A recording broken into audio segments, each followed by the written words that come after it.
Mga minamahal na kapatid, hango ayon kay San Mateo, Kabanatang 17 mula talatang 1 hanggang sa 9. Pagkaraan ng 6 na araw, isinama ni Jesus si Pedro at ang magkapatid na Santiago at Juan. At sila umakyat sa isang mataas na bundok. Habang sila'y naruroon, nakita nilang nagbago ang anyo ni Jesus.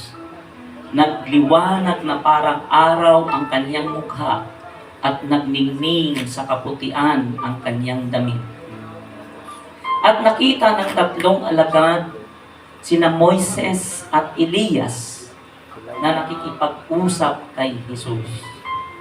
Sinabi ni Pedro kay Jesus, "Panginoon, mabuti naririto kami.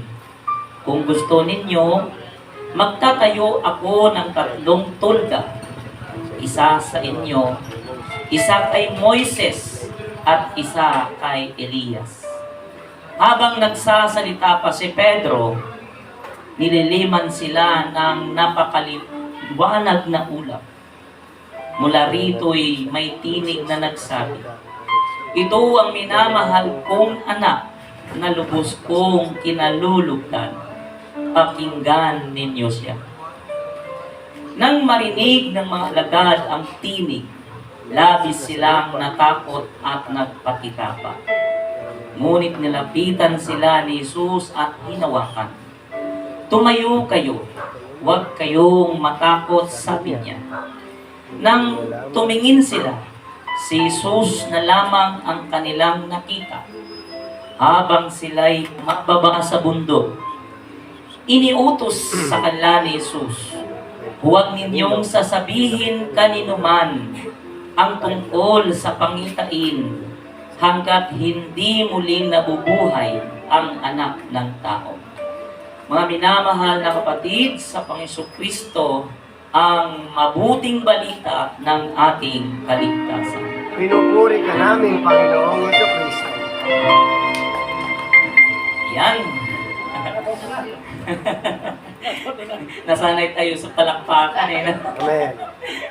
Okay lang naman po, wala naman pong mali doon para sa akin. Hindi naman masama dahil di naman namamatay ang Diyos. Amen. Namamatay ba ang Diyos? Isang beses. Yan ay Exercise lang pansamantala yan. na tayo ay pinapatigil muna ng simbahan, no? Muli na huwag pumalangkat at magpuri, no? Pero huwag niyo pong isipin na masama. So, kapatid, sa Panginoong Kristo, sa Ebanghelyo po nating tinunghayan, tunay po na ang kabutihan ng Diyos, ang kaningningan, ang kalwalhatian ni Yahweh El Shaddai ay naranasan ng kaniyang mga alagad. At ako'y naniniwala sa gabing ito mararanasan din ng mga makikinig at mananalig sa Panginoong Hesukristo. Amen? Kasi sa Ebanghelyo pong ito,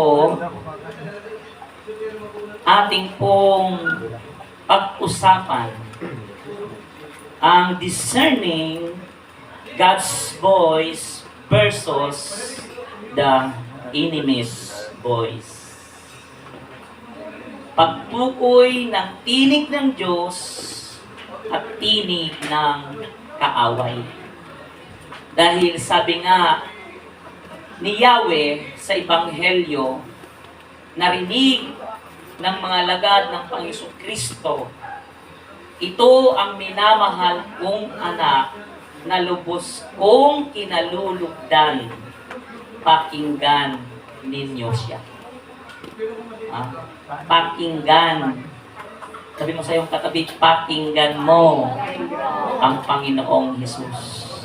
Ibig sabihin, sundin natin ang Panginoong Jesus.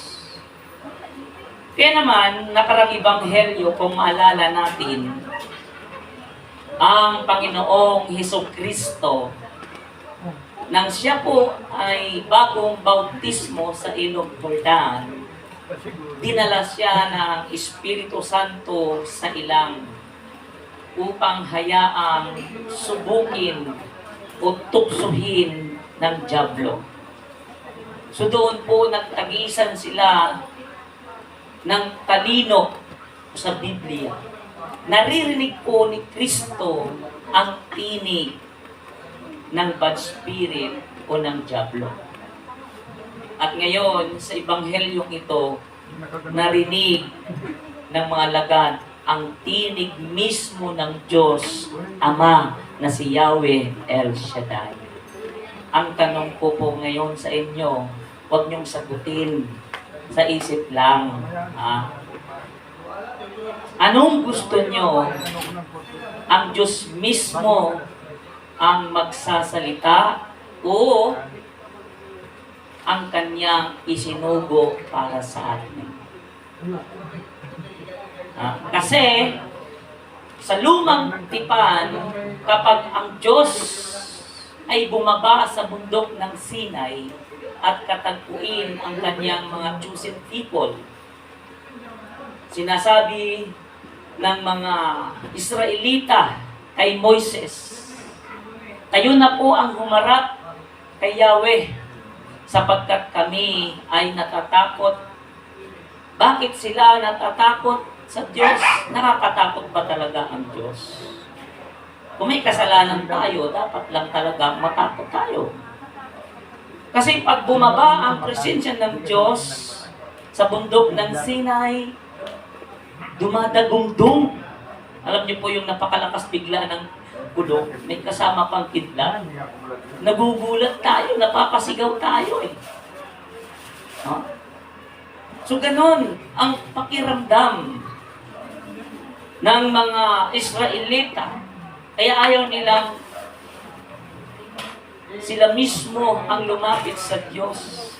At kapag gusto ng Diyos makipagtagpo sa kanyang bayan, mga Hudyo, mga Israelita, halimbawa sa bundok ng Sinai, mayroon pong hangganan, mayroon pong bakod. Kapag lumagpas sila sa bakod na yon at walang pahintulot ang Diyos, mamamatay sila. Bakit sila mamamatay? Sa kabanalan ng Diyos, sa presensya ng Diyos. Kaya ang mga high priest, bago sila pumasok sa Holies of Holies, tinatalian muna sila. Kapag hindi sila nakalabas ng matagal, inaabot ng oras, hinihila nila yung lubid, baka patay na. Kasi pag pumasok sila doon ng may kasalanan, patay na silang lalabas. Dahil sa kapanalan nila. At dito po, sa Ebanghelyong ito, nating tinunghayan, si Jesus ay pumunta sa isang mataas na bundok kasama sina Pedro, Santiago at Juan. At habang si Jesus ay nagpipray, nagbago ang kanyang anyo. Nagkaroon ng transfiguration. Kaya nga po ang inyong katabi kung nagbagong anyo. Kung yan ay nakasimamot, hindi pa.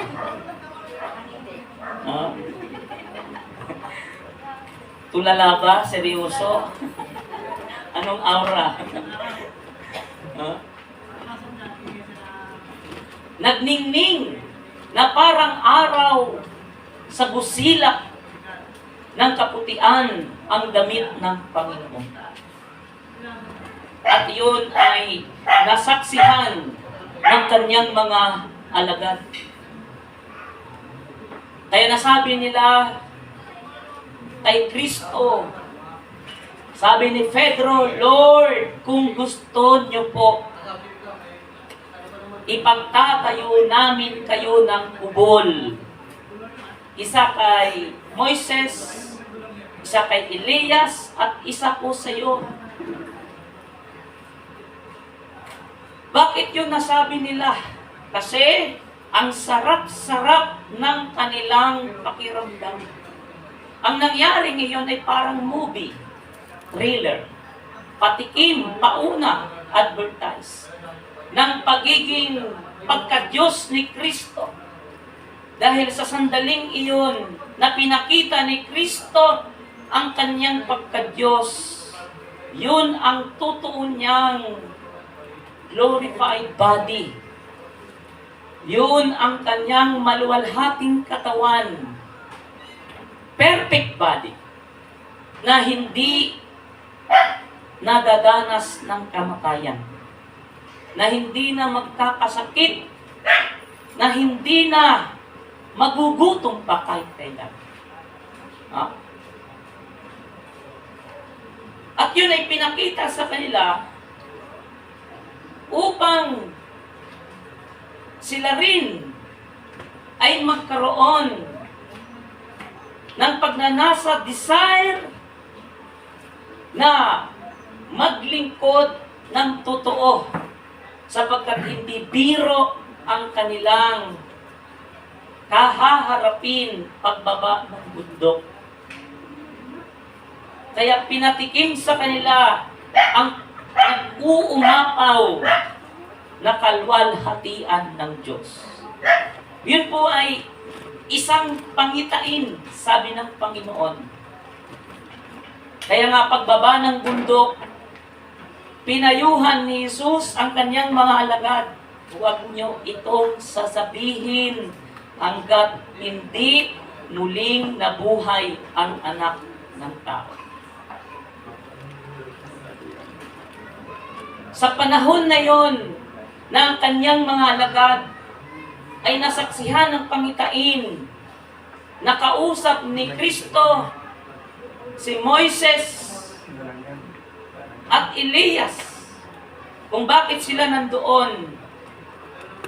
Dahil si Moises siya'y kumakatawan sa Old Testament law.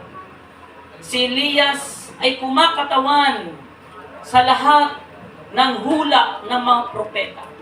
At ang Panginoong Kristo ay kumakatawan to fulfill the Old Testament law, to fulfill all prophecy patungkol sa Kanya. Kaya siya ang kaganapan ng lumang tipan sa lahat ng pangako ng Diyos. At siya ang bagong covenant sa New Testament, ang Panginoong Jesus, na hindi hanggang ngayon tinatanggap ng mga Hudyo. Nasa New Covenant tayo. At ito, kaya sinama sina Pedro, Santiago, Juan para saksihan ang totoong pagka-Diyos ni Kristo at lahat ng nangangarap na magtaglay din ng glorified body na pinakita doon sa bundok na kung saan nagbagong anyo si Jesus. Amen? Sina Pedro, Santiago, Juan, nung masaksihan ng pangitain, ang taong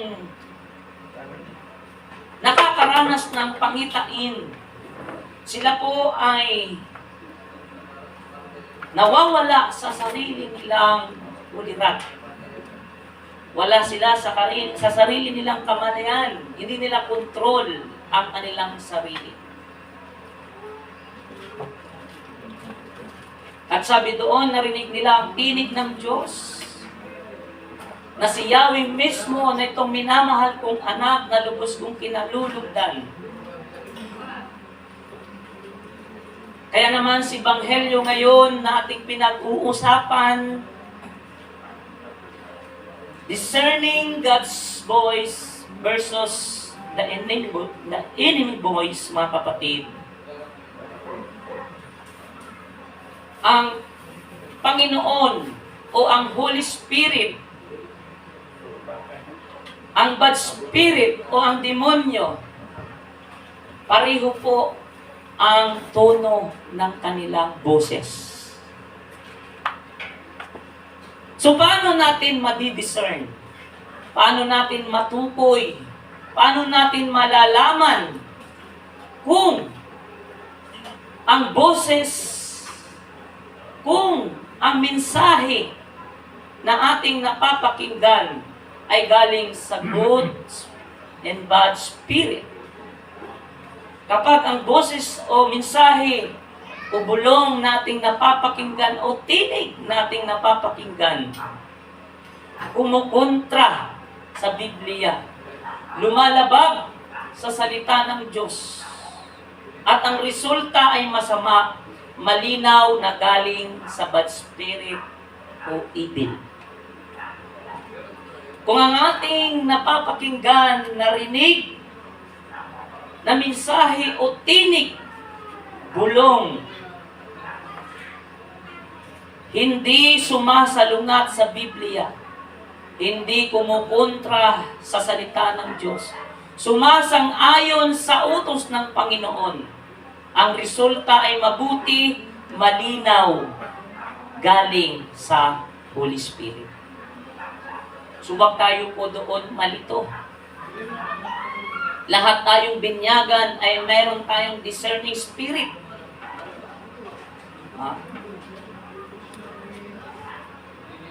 Mga kapatid, maaring may magsabi sa atin o may magpatotoo.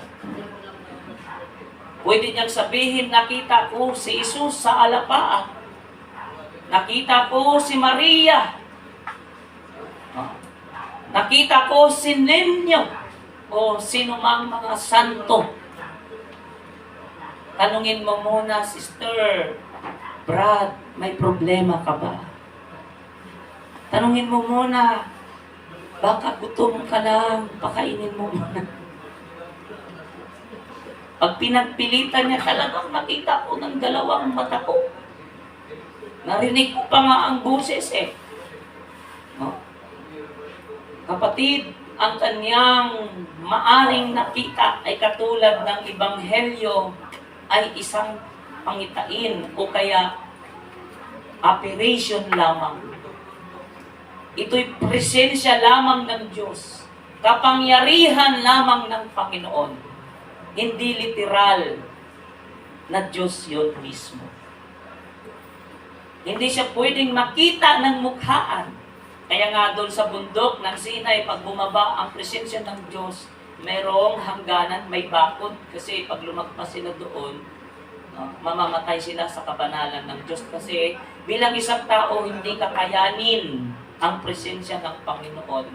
Maliban na lang kung talagang katulad ni Moises, no? Na nakikipag-usap sa Diyos, pero hindi naman nakikipagkita personally ang Panginoon. No? Doon sa bundok ng Sinai, ng 40 days and 40 nights din si Moises, no?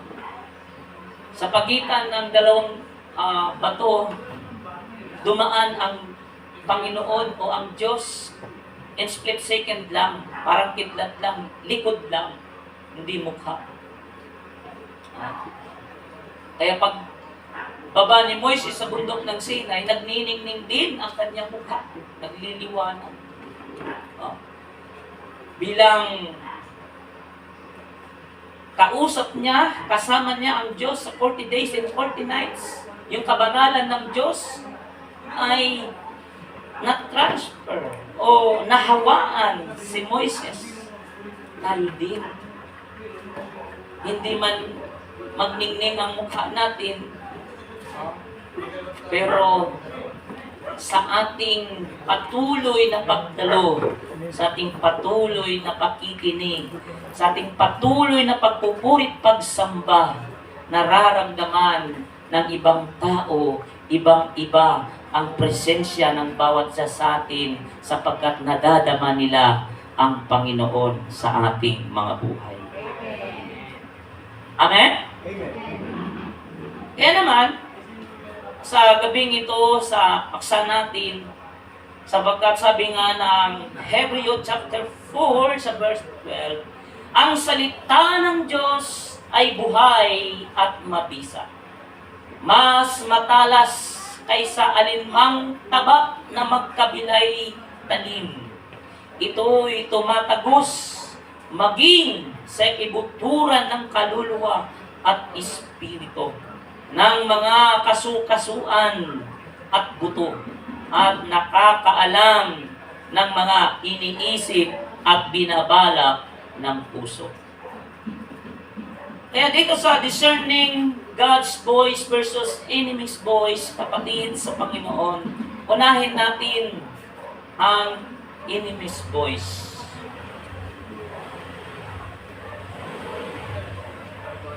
Una po, trust us. O kaya, ura-urada, minamadali tayo. Asap agad, as soon as possible. Pagka ganun po, magbuntong hininga ka muna. Mag-isip-isip muna. Baka love scam po yan. O baka may nag-message kayo, nanalo ka sa raffle, 100,000. Para maklaim mo. Magpadala ka ng ganitong cash, 10,000 para makuha mo ang iyong panalo. Ang tanong, may sinalihan ka bang raffle?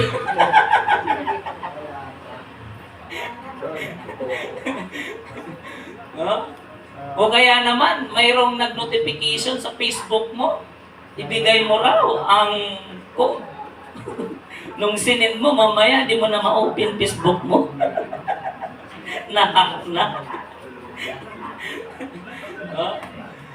Kaya, sabi po, sa Santiago chapter 4, verse 7, kaya nga, pasakop kayo sa Diyos, labanan ninyo ang dyablo at lalayuan niya kayo.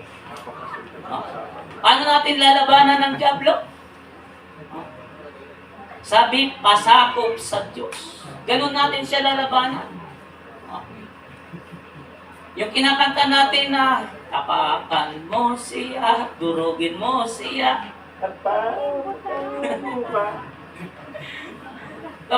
Pero kapag kinakanta natin yun, na parang niyayabangan natin si Satanas, pero hindi naman tayo nagpapasakop sa Diyos, huwag ka nang kumanta, pagtatawanan ka ng dyablo at mapaglalangan ka. Ganun pala, tingnan natin mamaya sino magkakaproblema. Diba? No match sisitan sa atin.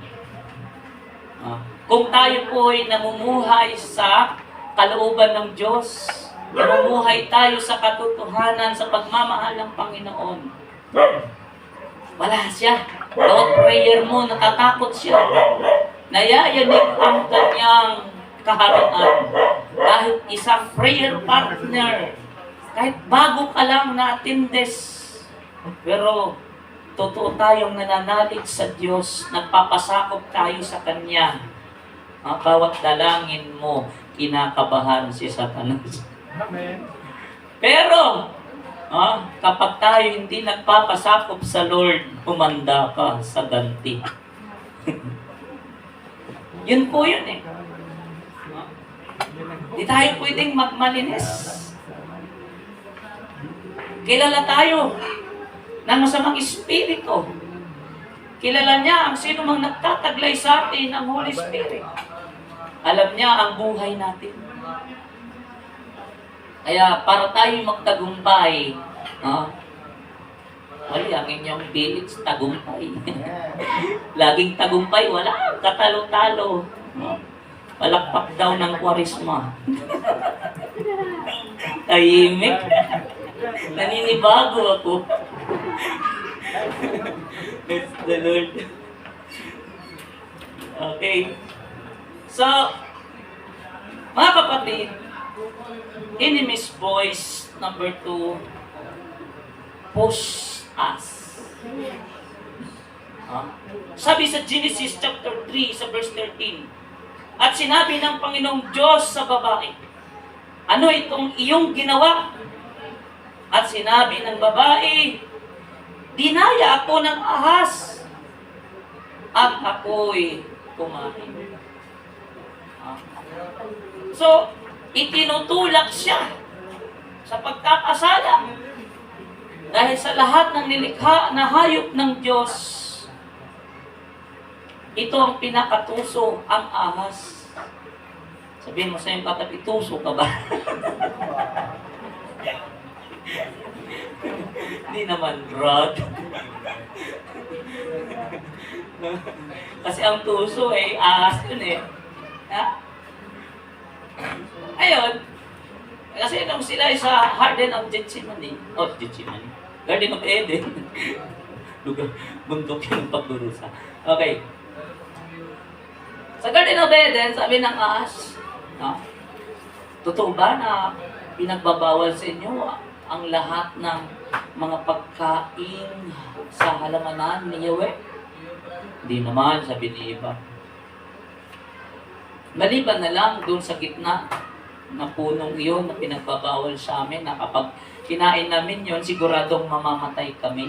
Anong sabi ng ahas? Hindi naman yun totoo. No? Kasi kaya sinabi ng Diyos yun sa inyo, kasi pag kinain nyo yun, magiging katulad kayong parang isang Diyos. Magiging matalino kayo. No? Pag tingin ni Eva, nag-iba ang tingin. Parang kumikuti-kutita ang kanyang mata at napakasarap para sa kanya. Kaya pumitas siya at dinalat din si Adan. Ayun, pareho silang nagkasala. Mapanlin lang. Tinutulak tayo sa pagkakasala. Kaya kailangan natin yun ma-discern. Isipin natin ang bawat gagawin natin. Yung naiisip natin, ipag-pray natin sa Lord. Lord, ito ba ang plano ko? Ayon sa iyong kalooban? Ito bang gagawin ko? Ay hindi ba ako makakalabag sa mga kalooban mo, sa utos mo? Hindi ba ako magkakasala? Huh?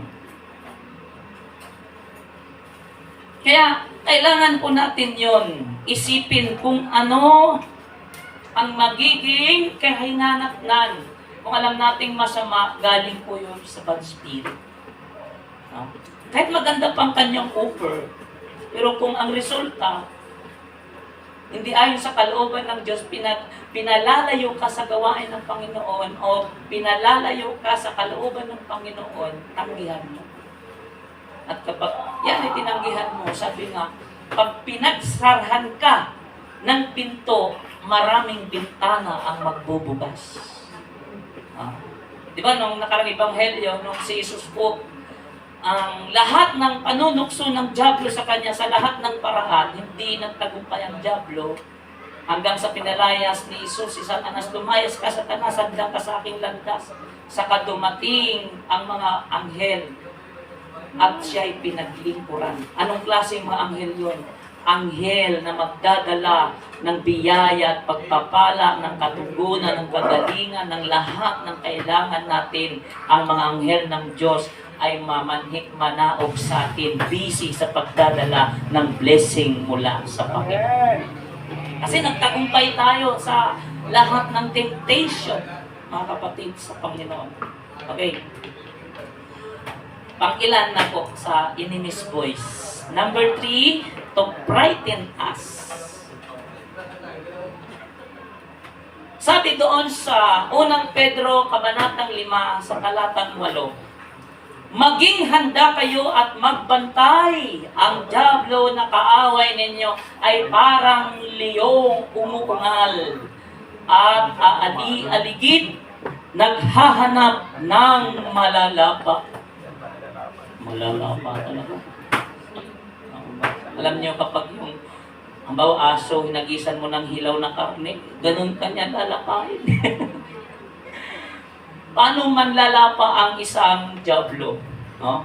Paano niya tayo tatakutin? Halimbawa, ang isang leon ay sabi nga ay parang dyablo.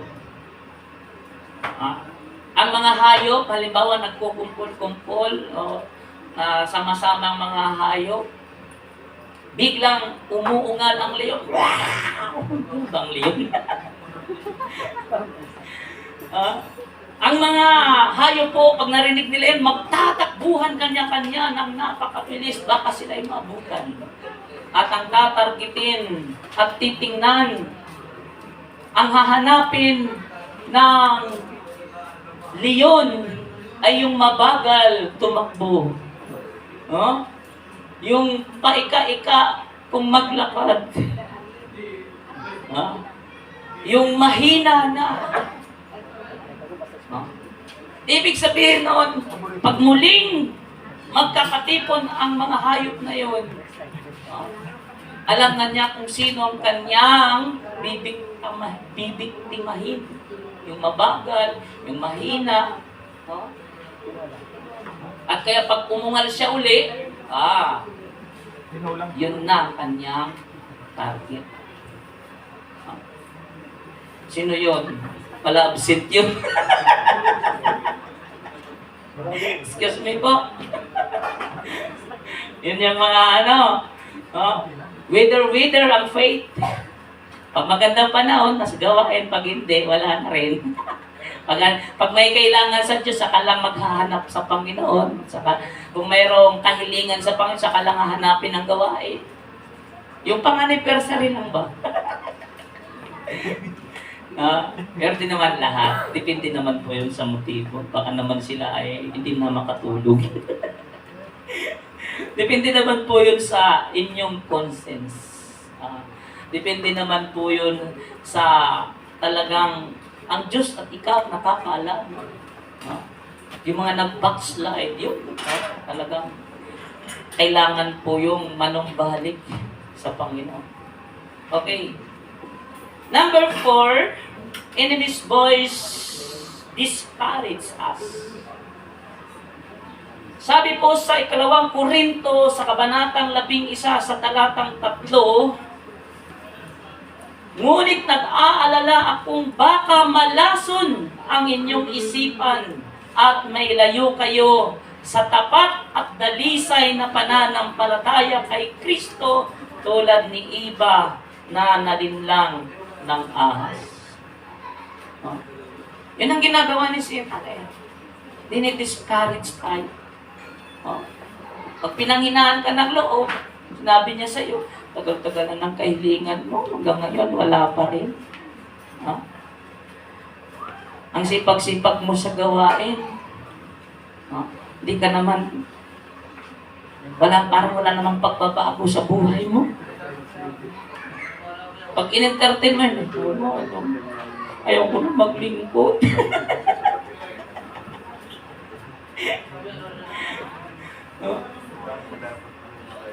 Pag nandun naman sa ambit, pag maulan, pinapabaliktad ang payo. Pag may bangko naman, di naman pinauupuan. Ang sabihin naman ng ibang tao, ang brother Mike nyo, nagpapayaman lang yan. Kaya pag pinintertain mo yun, ayaw ko na. Totoo pala yun. Dito ang tuwa ang Diablo ngayon. Hallelujah. So, dinidiscourage tayo. Pag ganon, kailangan natin na magpursige, magpatuloy ayon sa kalooban ng Panginoon. At di lamang po yun, ano pa ang enemy's voice, mga kapatid sa Panginoon? Worry us. Worry. Sabi sa unang Juan sa kabanatang 3 sa talatang 8, ang nagpapatuloy sa pagkakasala ay kampon ng dyablo.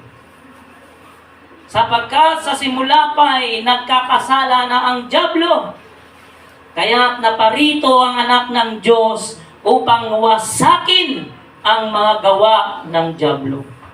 Ang mga anak ng Diyos ay hindi dapat nagpapatuloy sa pagkakasala sapagkat nananatili sa kanila ang binhing mula sa Diyos. At dahil ang Diyos Ama, at dahil ang Diyos Ama nila ay hindi sila maaring magpatuloy sa pagkakasala. Okay. Nagkakasala, yes, totoo po yun. Pero hindi dapat nagkakasala. Hindi dapat nagpapatuloy. No? Dahil meron tayong kapangyarihang tumanggi at mag-oo. Kaya ang alam nating kasalanan, tanggihan, ayawan, talikuran. At pang-anim, sa enemy's voice, condemn us. Sa John 10:10, dumarating ang magnanakaw para lamang magnakaw, pumatay at nanira. Naparito ako upang ang mga tupa ay magkaroon ng buhay na masaganang lubos. Buhay na ganap at kasiya-siya. Ang hatid o dala ng Panginoong Hesus sa atin. So, kapag tayo po ay kinokondena, nagkakaroon tayo ng self-pity. Yung naawa ka sa sarili. Lalo na kung may sakit ka, kawawa ka naman.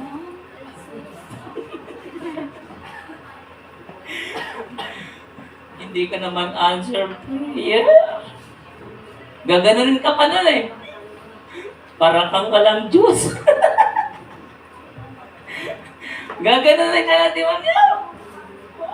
Tingnan mo sila, yung mga walang Diyos na hindi mga nagsisimba, lalakas nila. Tapos, mas mapera pa sila sa'yo.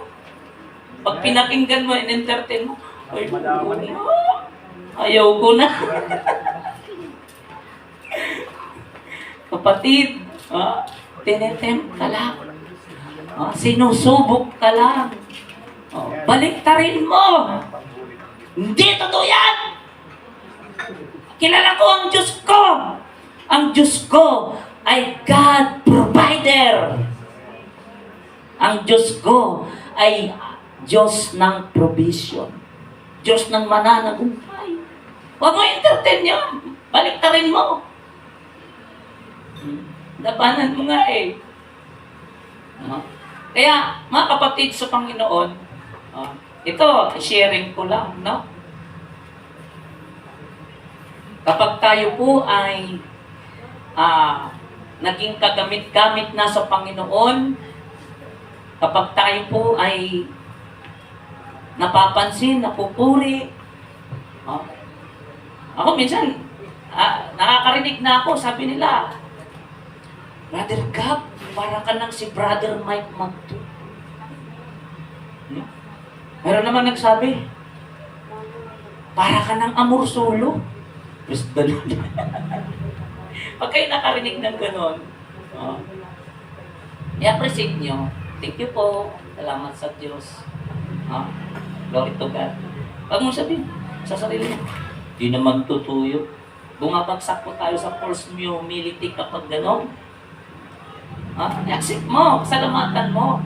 Pero, kontrahin mo sa isip puso mo. Ako'y alipin walang kabuluhan. Lagay natin yan sa isip puso natin. Kasi, binibilog na ni Satanas ang boss, yun ang tawag ko, boss ego yun eh. Boosting yun eh. Para, ngayon, pwede mo rin sabihin na ang lahat ng ito ay nagagawa ko sa lakas at tulong ng Diyos. Yung nagsabing iyon para sa kanya, okay yung kanya sinabi, pero maaring inudyukan yun para bulahin ka ni Satanas. Kaya maraming excuse me sa mga worshiper, no? Pag sinabing worshiper, kasama po kami. Pag sinabing worshiper, kahit atindis ka, worshiper ka pa rin. No? Marami po ngayon sa buong mundo na mga worshiper, worse na po.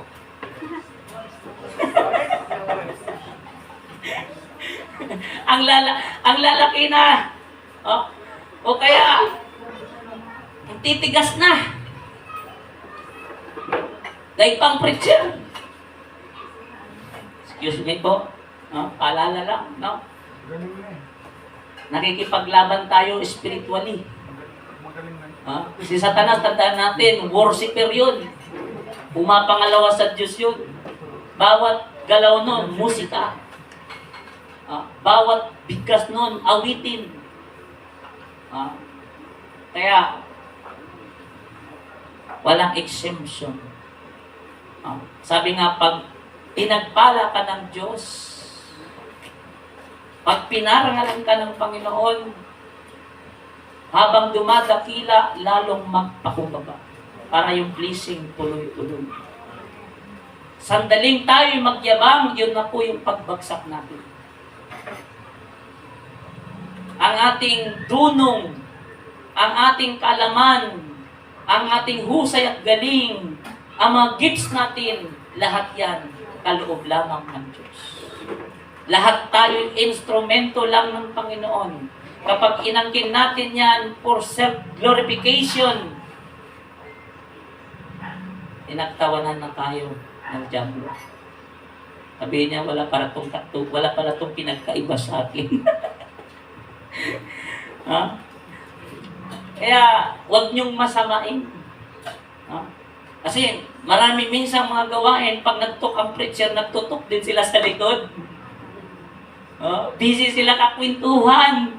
Naririnig ko minsan sa pulpito. No?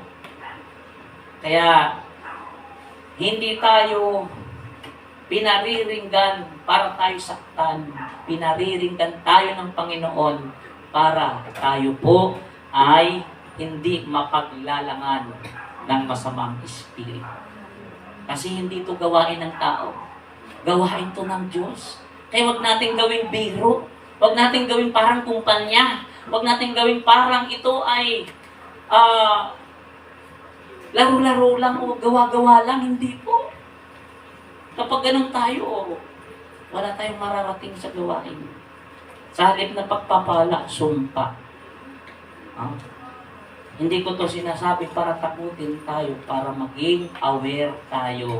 Dahil, hindi tayo dapat maging kampante. May kalaban tayo.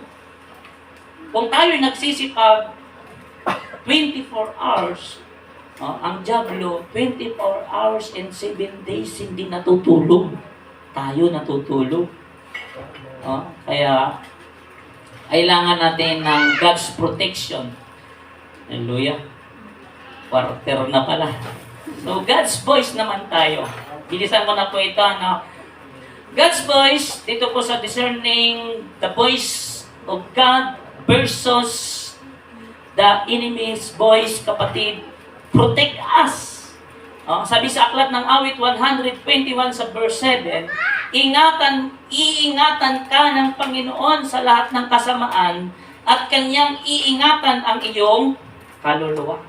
Yan. Kung tayo po ay iniingatan ng Diyos, tayo din, ingatan din natin ang sarili. Kasi sabi nga nakarang ebanghelyo, sabi ng diablo sa kanya, kung talagang ikaw nga ang anak ng Diyos, sige nga, magpatihulog ka sa tuktok na ito ng templo. Sapagkat nasusulat ang kanyang mga anghel, iingatan ka. Na huwag ka matisod man lang sa bato. Sabihin naman ng Satanas sa atin, sige nga, kung talagang anak ka ni El Shaddai, malakas ang faith mo, doon sa highway, tumawid ka na nakapikit yung mata. Pwede ba yan? Hindi. Kasi sinusubukan natin ang Diyos pag ganun. Kaya nga binigyan tayo ng isip para mag-isip. Binigyan tayo ng mata para tumingin kung ano ang tama. So God's voice comfort us. Sabi po sa aklat ng Isaiah chapter 51 sa verse 11, ang mga tinubos ninyo'y babalik sa Jerusalem. Magsisigawan sa galak, umaawit sa tuwa. Ang mga namamalas sa kanilang mukha ay walang hanggang galak. At sa puso nila, ang lungkot at hapis ay nawawalan lahat. Hallelujah. So, ang Holy Spirit ang nagkukumport sa atin. Kaya yung problema, yung kalungkutan, yung mga kabalisahan, ay walang tuwang yan sa talagang anak ng Panginoong may pananalig sa Diyos. God's voice, number 3, help us. Sabi po sa aklat ng awit 115 sa verse 11, kayong nangangatakot sa Panginoon, magsitiwala kayo sa Panginoon, kaya sila'y sasaklulo at kanilang kalasag. Ha? So, ganun ang voice ng Lord. No? At di lamang po yun, number 4, sa God's voice is convict us. Sabi po sa Juan Kabanata 16, sa talatang 13, ngunit pagdating ng Espiritu ng katotohanan, papatnubayan niya kayo sa lahat ng katotohanan galing sa Diyos, sapagkat sasabihin niya ay hindi mula sa kanyang sarili, kundi ang kanyang narinig, at ipapahayag niya sa inyo ang mga mangyayari sa hinaharap. Kaya kung mayroon tayong ginawang kasalanan at nakakaramdam tayo ng takot, kaba, pag-aalala, hindi tayo mapakali, conviction yan ng Holy Spirit at huwag mong i-ignore yan. Ibig sabihin, pumunta ka na sa pare at mangumpisal ka na.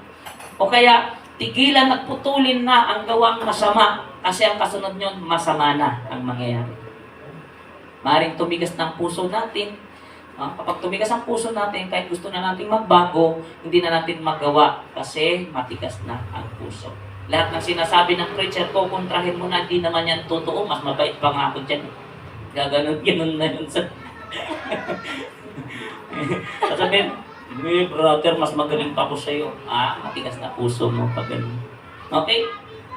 So, God's voice, number 5, lead us. Sabi sa Isaiah chapter 30, verse 21, saan man kayo pumaling, kaliwa o sa kanan, maririnig ninyo ang kanyang tinig na nagsasabing, ito ang daan, dito kayo lumakad. So nililid tayo ng Holy Spirit. Kaya kung nalilito ka, hindi ka sigurado sa iyong gagawin, mag-pray ka. Lord, tulungan mo po akong huwag magkamali sa maging desisyon ko. Ito po ang gusto kong gawin, pero kung hindi mo po kalooban, hadlangan mo po ako. Maging totoo tayo sa Lord kasi bilang isang tao, minsan mabuti ang ating iniisip, masama pala ang magiging kahinanatnan. And finally, sa God's voice, still us. Still us. Sabi po sa aklat ng awit sa chapter 29 sa verse 11, ang Panginoon ay magbibigay ng kalakasan sa kanyang bayan. Pagpapalain ng Panginoon ang kanyang bayan ng kapayapaan. Ganda noon. Ang Panginoon ay magbibigay ng kalakasan sa kanyang bayan, pagpapalain ng Panginoon ang kanyang bayan ng kapayapaan. Kahit marami ka pang datong, kwarta, pera, salapi, pag wala kang kapayapaan, walang kwenta. Kahit simple ang buhay, galing naman sa mabuti, ang ating anumang merong yaman tayo, mayroon tayong kapayapaan. Mahimbing ang tulog, wala tayong pag-aalala, pag lumabas tayo ng bahay, alam natin, kapag may makasalubong tayo, hindi tayo iiwas ng daan. Ayan, mga kapatid sa Panginoon, itong mga nabanggit ng enemy's voice and God's voice ay iilan lamang ito sa mga ginagawa ng Holy Spirit para tayo ay huwag mapaglalangan, malinlang ng masamang espiritu. So mayroon tayong mga discerning spirit, pag matagal na pong hindi ka kinakausap, bigla kang kinamusta, sunod niyan, pautang. O kaya sunod niyan, hingin ng load. Di ba? So, mga kapatid sa Kristo, yung pamamaraan ng Diyos, pamamaraan ng Diablo, no? Mayroong nagpaalala sa atin, Brad. Ha? Mali yung ginawa mo kanina. So, wag mong masamain yun. Ano po yung sister? Sabihin mo kahit masama. O hindi magandang salita, tatanggapin ko po. Kapag ganun ka, ibig sabihin ng puso mo, handang tumanggap ng puna. Kapag ganun tayo, ibig sabihin, naka-align tayo sa kalooban ng Panginoon. Lahat tayo, hindi pa perfecto. Maring yung kasama natin, mahal sa buhay, kasama natin sa prayer meeting, kasama natin sa gawain, yung mga gawin natin na hindi maganda, hindi natin napapansin sa ating sarili, pero sila, napapansin nila yun. Kapag napuna tayo, magpasalamat tayo at mag-adjust tayo. O kaya pinapayuhan ka ng magulang, ng mga nakakatanda sa atin, tanggapin nyo po yun ay God's voice. Hindi naman pwedeng bumaba si Lord sa pulpito at magsasalita sa inyong parang ako. Sa ibang mga sitwasyon, maaaring non-verbal, pag nagsalita ang Lord sa problema, sa pagsubok, sa mga suliranin, pwedeng mangusap ang Lord na may mensaheng hatid sa atin. Kasi pag di tayo nadala sa mga salita ng Diyos, maaaring dadaanin tayo sa problema, dadaanin tayo sa mga pagsubok, hindi natin gustong pangyari sa ating buhay, doon mangungusap ang Lord. Masakit po yun. Kaya, tayo na mismo ang mag-adjust at magtuwid sa ating sarili. Kasi yun ay pinapaisip na ng Holy Spirit. Kapag pinaisip niya at di natin ginawa, gagawa siya ng ibang paraan para ituwid tayo. Kaya kung talagang hindi tayo may tutuwid, sabi nga ng Bible, ibigay kay Satanas ang katawan, maligtas lang ang kaluluwa. Ano yun? Mahihirapan yung katawan, maaaring magkasakit, maaaring magkaproblema. Na ibig sabihin, maligtas ng kaluluwa, maligtas ng kaluluwa. Kaya nga sabi, mas mabuting walang mata, putol lang paa, putol lang kamay, kaysa naman lahat ng paa at kamay at mata mapunta lang sa impyerno. So ibig sabihin mga kapatid, kailangan natin ng discerning spirit.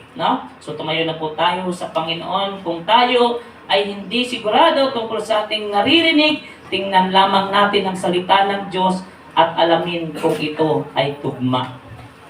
Kaya nga, ang salita ng Diyos ay parang salamin.